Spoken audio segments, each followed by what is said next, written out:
We're ready to go. We're ready to go. I'd just like to say welcome everybody to this lunchtime October World Mental Health Day series of webinars. And today we've got Marianne and Dragna who are covering building resilience through collaborative partnerships. And they're from Morley College. So I'm handing over to you two ladies. Thank you, Sally. Well, welcome to our webinar today. My name is Marianne Fenny. I'm the project manager for the Connect and Discover project here. And I'm Dragna Ramsden. I'm the head of Community Learning and Engagement Department. And we'll just tell you briefly how we're going to manage the webinar today.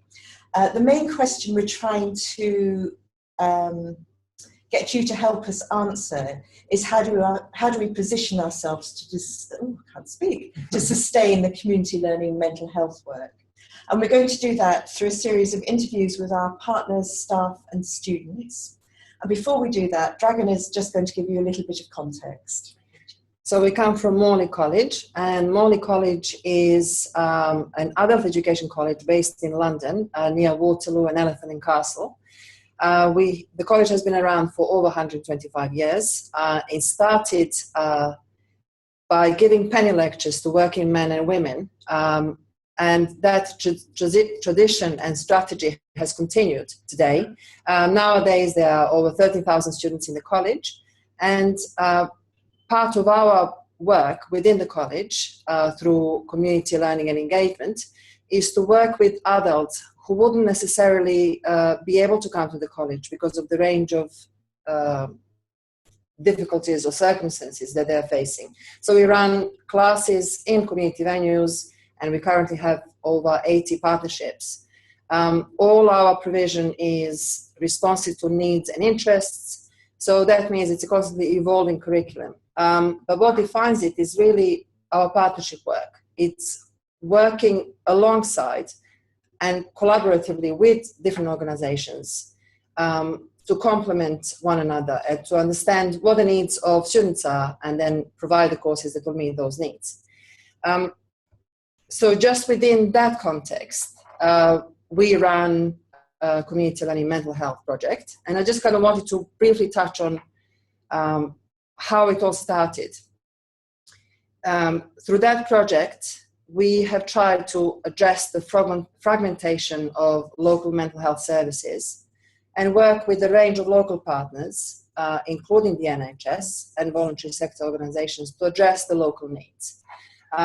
So the college has attempted to connect different services and enable students to join either community-based or college-based provision that will help them build their resilience and move on and up.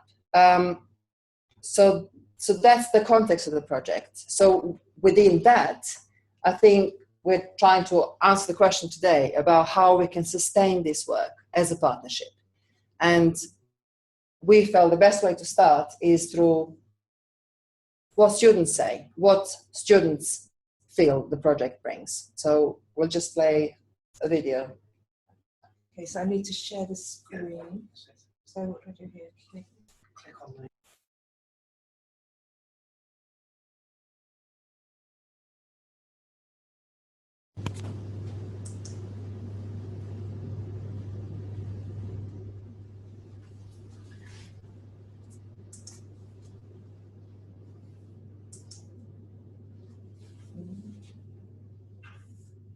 Sorry, we're just having a little technical hitch here. otherwise. We're not seeing your screen at the moment. Lots of communication. That's it.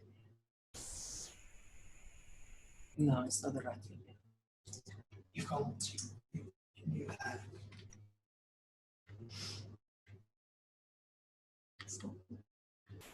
Can we go on the desktop and find it?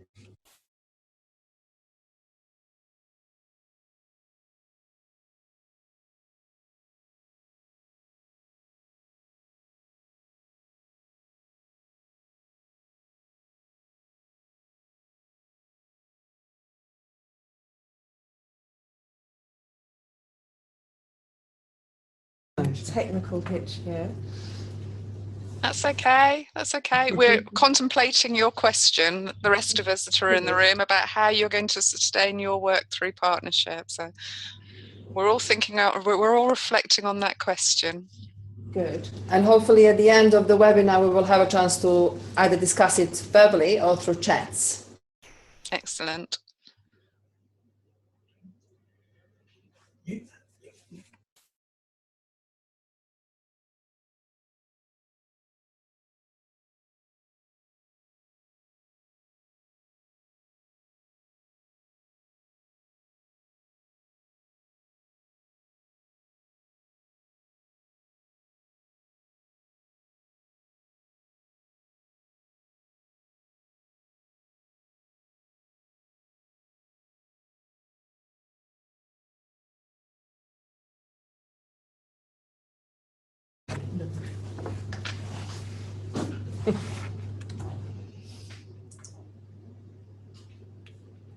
So you tell them that that's not the right one. Yes. I'm sure it was because I tested it all for you. Yes. Yeah. Right, okay. Thanks. The courses are for free. You are involved with research, your meeting. We're not seeing your screen still if you're showing us the video. Sorry? We can't see your video. We're still seeing you. Okay. Okay, we're just going to try to share the screen. Just 1 minute. Thank you.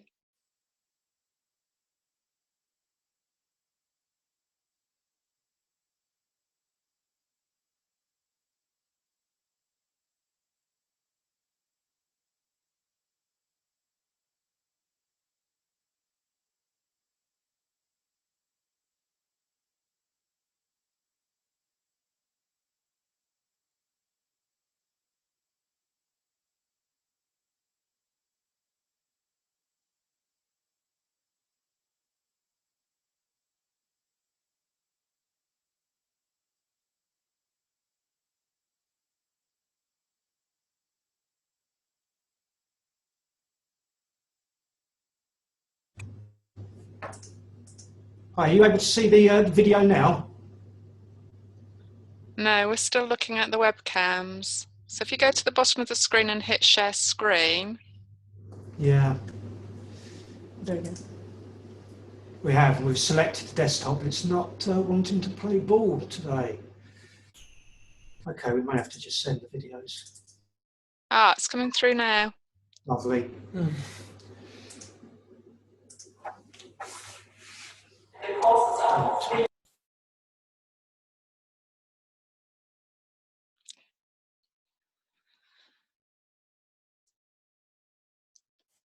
Sorry, Marianne, can I just ask you to stop sharing?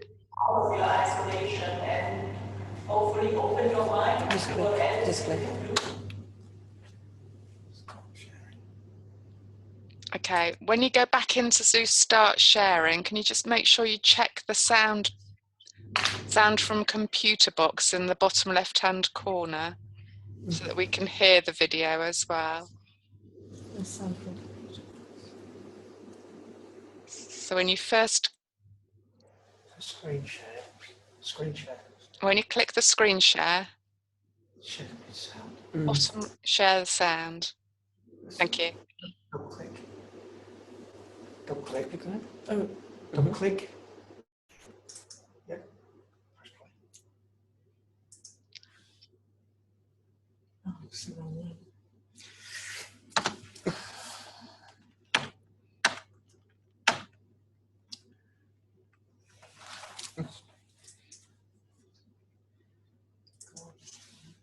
Just let them. Okay, so.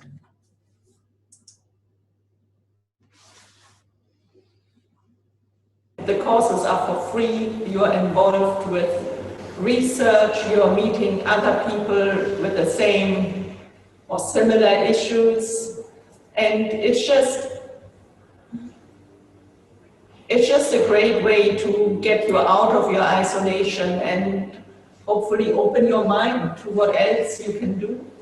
Yes, Because I noticed that we withdraw into our own place and our life, and we don't want to get involved with people. And when we come here, we are allowed to talk to you, to Claudia, to have a cup of coffee and just talk to other people. It's very helpful. You leave this place with a little bit of hope and feeling a little bit better. Okay, can you hear me? Yes, great. So let's see how this has worked in practice with our partners, our staff and students and our organisation as a whole. So we're just going to listen to another video. Which is of our partners and members of the staff within the college talking about sharing the vision. So starting from the learner's perspective, we will break it down and see how it had all begun.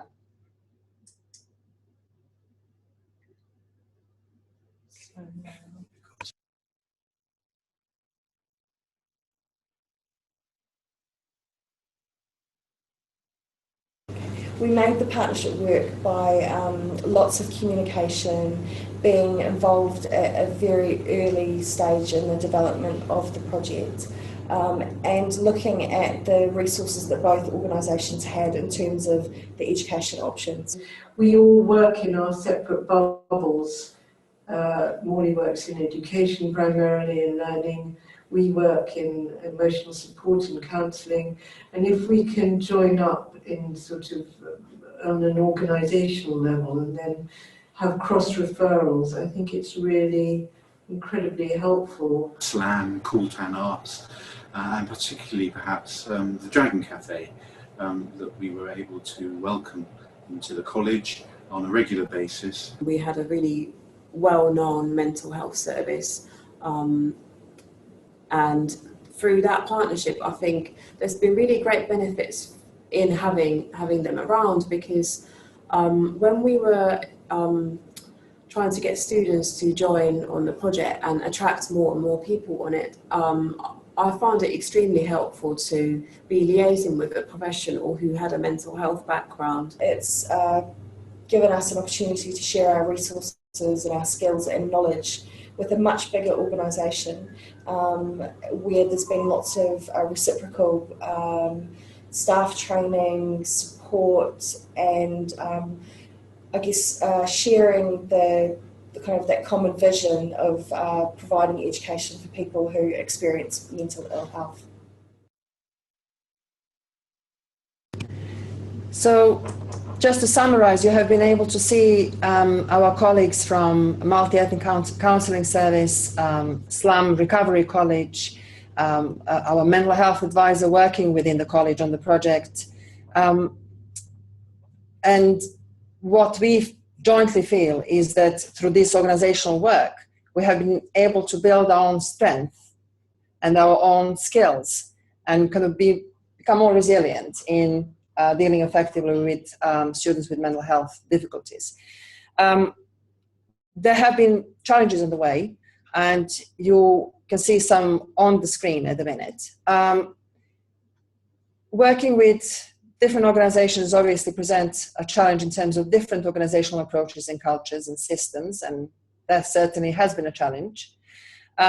Levels of capacity across partnership varies, and therefore people's involvement in the project. Steering or managing involvement of different organizations has presented somewhat of a challenge. And for us as a partnership, there has been working together just over a year, involving local CCG and GPs in the project has presented an additional challenge. So at this stage, again, we are asking you and ourselves as a partnership, how do we position ourselves to sustain this work, given all the work that has already taken place. Well, to get the partnership working, we needed to get staff better equipped to sort of deal with mental health challenges, or mental health difficulties within the college. So let's hear from staff and hear what they have to say.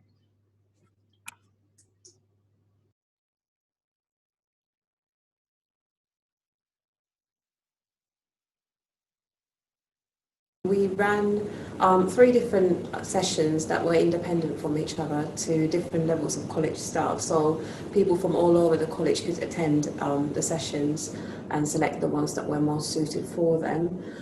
We were looking at things like recognising signs and symptoms of mental health problems, as well as trying to enhance staff's ability to deal with students who might be in distress or might be experiencing difficulties. It was helpful to have different staff members from different teams and different levels in the sessions, so that we could think about how we are responding to different unexpected situations or difficult situations as a team. What I was trying to encourage people to do is to take that practice away, so use it as a reflexive sort of exercise, so it's not just a one-off reflection on a critical incident, but something that they would be able to use in their teams. We've learned a lot about the training that Connect and Discover ran for tutors who are specifically delivering those courses. We thought, well, actually this would be really useful for our tutors who are out in the community, and very often supporting people with mental health difficulties, even if they haven't disclosed them. So we ran peer support groups where tutors could come along and share their different experiences. They could talk about how they coped, share ideas with each other. And generally speaking, they're all much more confident about handling unexpected things that may arise in class. So one of the great things about this project has been the ability for the Recovery College and SLAM to work with Morley to develop resilience amongst both groups. So my team came in and provided some education for the tutors at Morley and some supervision around how to work with people who may have mental health difficulties within their classroom settings. But Morley have provided the Recovery College with some expert advice and guidance about how to seek accreditation for our workshops, which is something we haven't been able to do before. And that has led to us piloting a 9-week-long service user and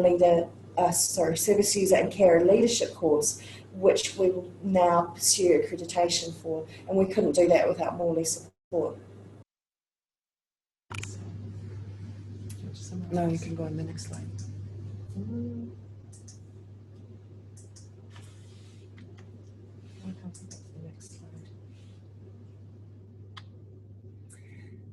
So just to summarize, we have organized cross-staff team training within the college, which involved 100 members of staff attending the training, as Kati has described earlier, which is 20% of the workforce within the college.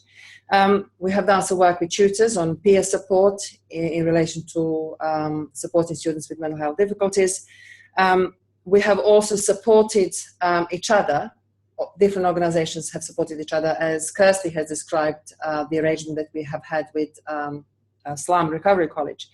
And we are now at the stage of developing training for managers within the college to effectively support their staff and understand their legal obligations and have more confidence in managing mental health.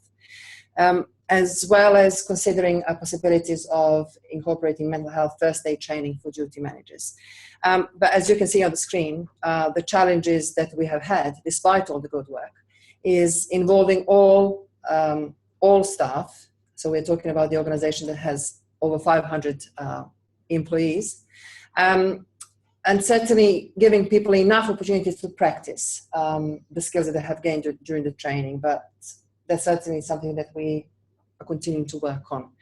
And I think just sort of going back to involving all staff, I think the fact that we have a huge hourly paid staff team presents the sort of real challenge there. Okay, so we'd like to move on and just hear from our students about how they become more resilient through being involved in the project. Okay.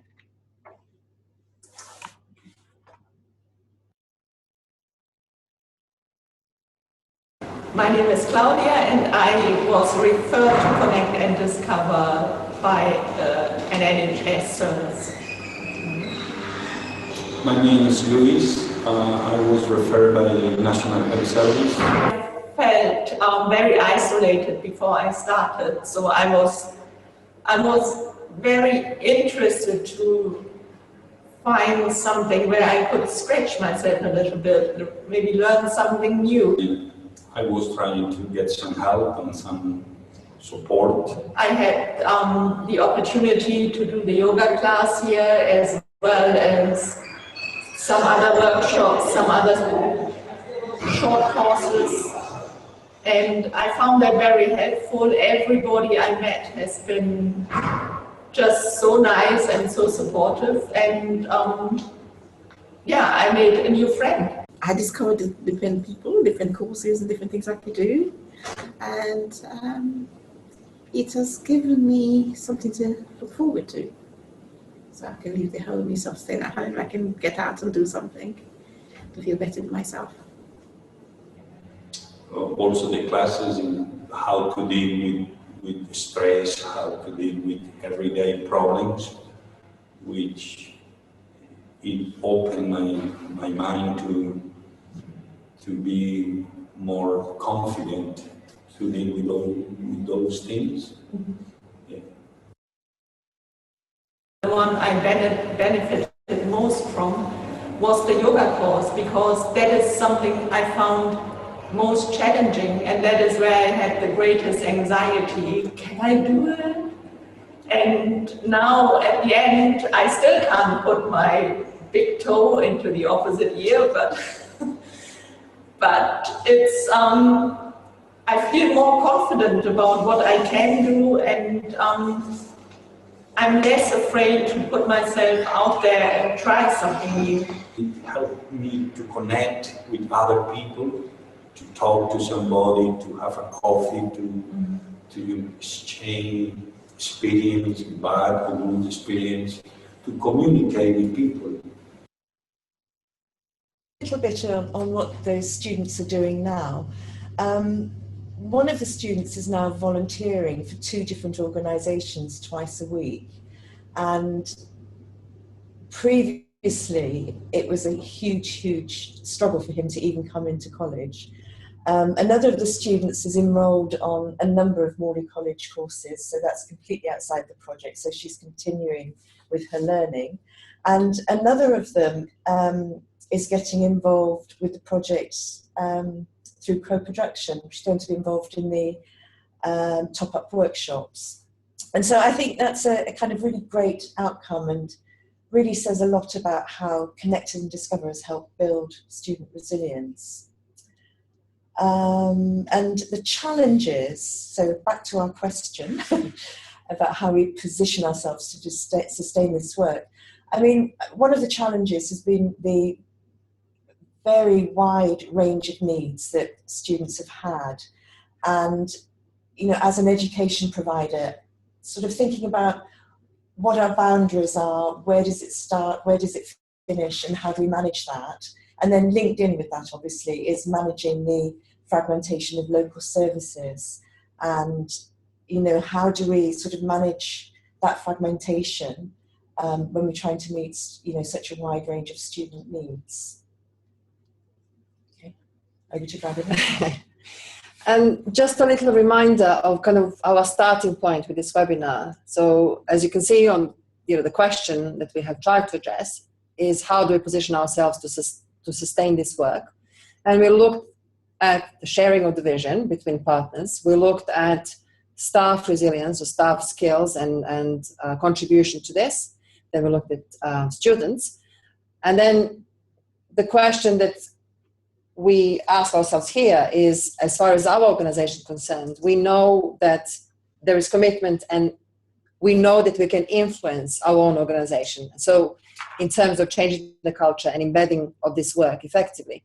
So just to kind of finish the series of interviews, the Vice Principal of Morley College made a comment on contribution of Morley. Concern and awareness of mental health issues is now very much embedded within the college's processes, and therefore will be with us for a long time yet.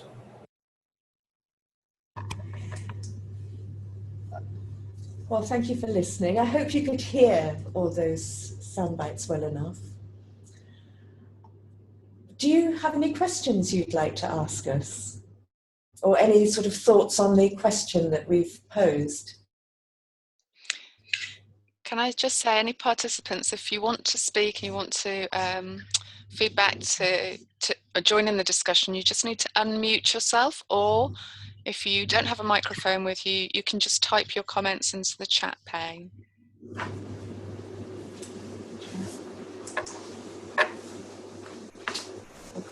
So we have a question in the chat, which is, oh, it's our question. We put it in so that you can all read it. Yeah. Anybody else have any questions or comments or thoughts they'd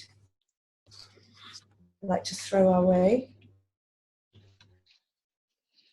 I've written down a few things as you were going through, and one of the things I wrote down is your partner organisations. People are happy to partner, aren't they, when there's some sort of financial gain. Sustaining when there isn't the additional financial gain. To me, you've always got to think from their perspective of the what's in it for me. So they need to know that there's the proof. They need to know that once it's finished, etc., etc., and there's no financial gain necessarily, or that you're still helping them to meet their key performance indicators.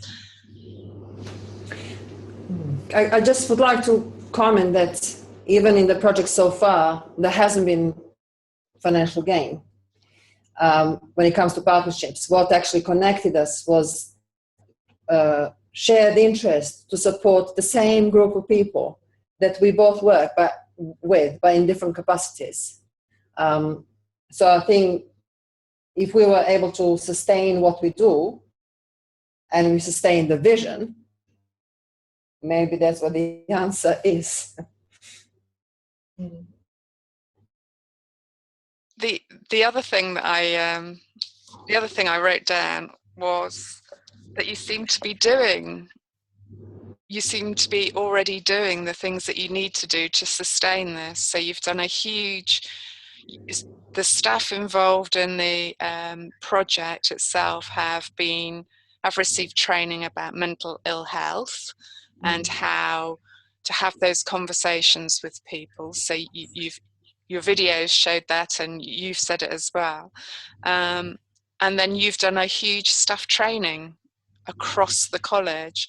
So going through my head was the same sorts of things that you do staff training about equalities and diversity. Well, this fits into equalities and diversity. It's exactly the same thing. You do staff training on dyslexia and how to adapt lessons to do for dyslexic people with dyslexia. So it seems to me you're working along the way of being able to sustain this anyway, in that your staff will be trained up, you'll be able to adapt your courses and the way that people talk and handle situations with students. So I'm not sure that you're not doing it all already. I just want to add that part of the kind of video that we haven't showed was about how we try to cross-fertilize curriculum. So we have this project within the college, but we have tried to link up with other parts of the college so that other parts of what we do is informed by this project and the learning that we have had. And Alison, who you have heard from earlier, has done a lot of work on supporting our tutors, supporting our students with the lessons of this project. So in a way, this is how we will hope to sustain it. I think just something I'd like to add, actually, that students have said to me is that the thing they found most valuable was being in a course with other people who were experiencing very similar things to them. And that was the most valuable starting point to being able to move forward. And I think something we haven't said is that in the first year of the project, we tried a number of different models. So, mixed groups just for people with mental health difficulties and whatever. And the the best feedback did come from the discrete groups. And so that's the thing that I would really like to think about sustaining in terms of our delivery. But not as a long term, I think as the first step. And do you have any ideas yourselves at the moment, Marianne? Have you got thoughts about how this might happen? I think it's really funding, isn't it, at the end of the day? So we're looking at monies that we might be able to bid to. So that's the sort of big task we've got at the moment. And if we do sustain the kind of work we're doing, we will need to build staff capacity as well, because the IAG part of this work is much more time consuming than it might be in other areas. And so I'd really want to think about how we can build a sort of stronger sort of infrastructure to support that. And it's also about being recognized as an equal partner to mental health providers, maybe locally. Colleges are not necessarily known as places that may meet such needs of local people. And maybe it is about continuing to do what we're doing today, first recognizing our own work and our work of our partnerships, and talking to others about it and seeing how we can involve GPs, CCGs, and move on from there. So crucial to the continuation of of your work will be the outcomes of the whole research project. So the data that comes out of that is going to be significant, isn't it, as to the future of everybody's work with people with mental health. I think so. Yeah. Okay. So, I've put something in the chat, Sally, but you've not had a chance to see it, and I can't see the raise my hand. I just wanted to add something to that conversation. I think that there is a common assumption amongst the projects that is a flawed assumption. And that flawed assumption is that in order to do this work, you need to bid somewhere to do it. There is already £105 million a year across the country allocated to community learning. From this year, next year, it becomes part of the adult education budget. Your local skills commissioners will decide how that adult education budget is used. Your job is to preserve some of that budget for community learning such as this. And you are only likely to be able to preserve that community learning budget for learning where there is an evidence base for it. So other community learning that you do is likely to fall by the wayside unless you have evidence for it. This community learning may replace other community learning that you do, because this may be the only community learning for which you have an evidence base. That is the position. We are trying to preserve funding that is already there and that you are at risk of losing. If we spend time bidding here, there and everywhere to do what should be part of the mainstream offer, then we sell short all the work you've put in, all the learners that have provided evidence. Because in this research, all the way through, we have said, this is to find out if this works. Well, if it works and then you don't fund it out for mainstream community learning, what kind of a joke is that on people? If you say, oh yeah, but we can only offer it if we go and get some special temporary funding from somewhere. You know, this has to move to mainstream or we are wasting our time, is my kind of take on it. So, yeah. Okay, well, thank you, Katina. I think that's a useful observation, and I think one that we are certainly aware of.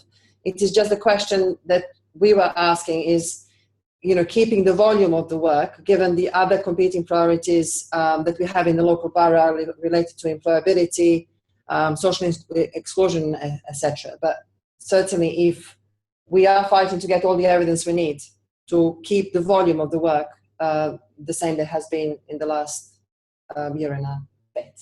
Yeah. Yeah. Okay. Are there any more questions?